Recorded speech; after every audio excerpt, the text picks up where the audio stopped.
भारताचे पंतप्रधान नरेंद्र मोदी आणि इटलीच्या पंतप्रधान जॉर्जिया मेलोनी यांच्या रोममधील भेटीची सध्या जगभर चर्चा सुरू आहे. पण यावेळी चर्चेचा विषय राजकारण नाही, तर आहे एक छोटीशी भारतीय टॉफी, मेलोडी.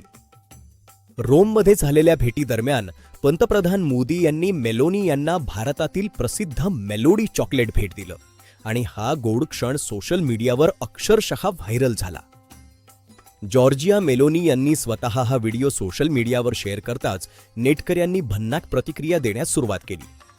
मेलोडी इतनी चॉकलेटी क्यू है? ही टॅगलाईन ऐकताच प्रत्येक भारतीयाच्या चेहऱ्यावर हसू उमटतं. 90च्या दशकात आणि 2000च्या सुरुवातीला मेलोडी फक्त टॉफी नव्हती, ती भारतीय पॉप कल्चरचा एक भाग बनली होती. मेलोडी खाओ खुद जान जाओ या भन्नाट स्लोगनने या चॉकलेटला घराघरात पोहोचवलं. विशेष म्हणजे कंपनीनं आजवर या प्रश्नाचं उत्तर दिलंच नाही आणि हाच झाला तिच्या मार्केटिंगचा मास्टर स्ट्रोक. 1983 मध्ये पार्ले प्रॉडक्ट्सने मेलोडी बाजारात आणलं. बाहेरून कॅरेमेल आणि आतून चॉकलेटचा स्वाद असलेली ही टॉफी आजही फक्त ₹1 मिळते. कमी किंमत आणि भन्नाट चव, त्यामुळे मेलोडी आजही लहानांपासून मोठ्यांपर्यंत सर्वांची फेवरेट आहे.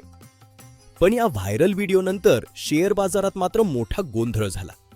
गुंतवणूकदारांनी पार्ले नाव पाहून चुकीने पार्ले इंडस्ट्रीजचे शेअर्स खरेदी केले आणि त्या कंपनीचा शेअर थेट 5% अप्पर सर्किटवर पोहोचला.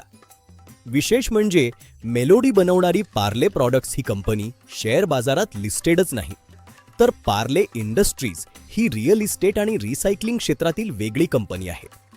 दरम्यान पार्ले प्रॉडक्ट्सने सोशल मीडियावर प्रतिक्रिया देत म्हटलं, भारतीयांची आवडती कँडी आता जगभर पोहोचताना पाहून आम्हाला अभिमान वाटतो.